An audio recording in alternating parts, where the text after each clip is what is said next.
И така 7 години не съм пипал капка алкохол. Роди се сина ми, няма възможности и тогава си купих 200 грама едно шишенце и един домат. И от тия 200 грама явно се отключи всичко наново. Но тръгна постепенно.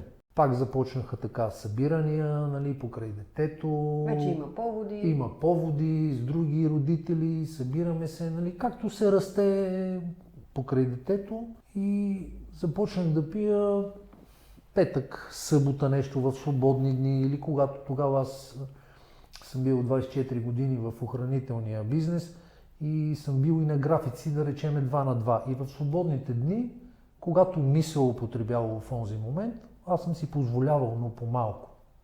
Нали, не съм злоупотребявал. Дори съм имал периоди, когато една бутилка съм я пил за една година. Нали, наистина, леко не съм въобще усещал, че имам проблем.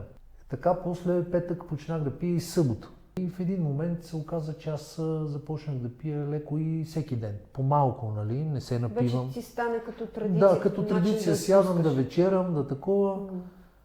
Сипвам си по една, по 2 чашки, супер, сутринта ставам, тренирам, няма скандали, няма разправи, нали, върви ми живота, детето расте, каквото е нужно го поемам като ангажимент, нали, мъжката част. Аз съм грижовен човек, загрижен съм, нали, за хората около мене. Всичко беше окей. И не знам какво се случи, нали, разделихме се с жена ми, нали, така стана, че разведахме се, нали, слава Богу сме приятели, всичко е окей. Оттам вече, не знам, изпуснах някак си края, започнах да злоупотребявам, когато се излиза. И постепенно от ежедневна употреба си стана...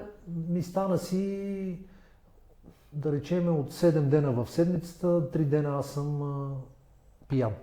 Вечер пиян. А през останалите 4 дни по-малко? По-малко. Да, нали, защото да ушким да се стабилизирам, да не ми е зле, то ми е зле до обяд, след обяд нещо употреба, нали, аз концентрат основно пия. По това време се сещам да те питам, как изтризняваш? На мускули.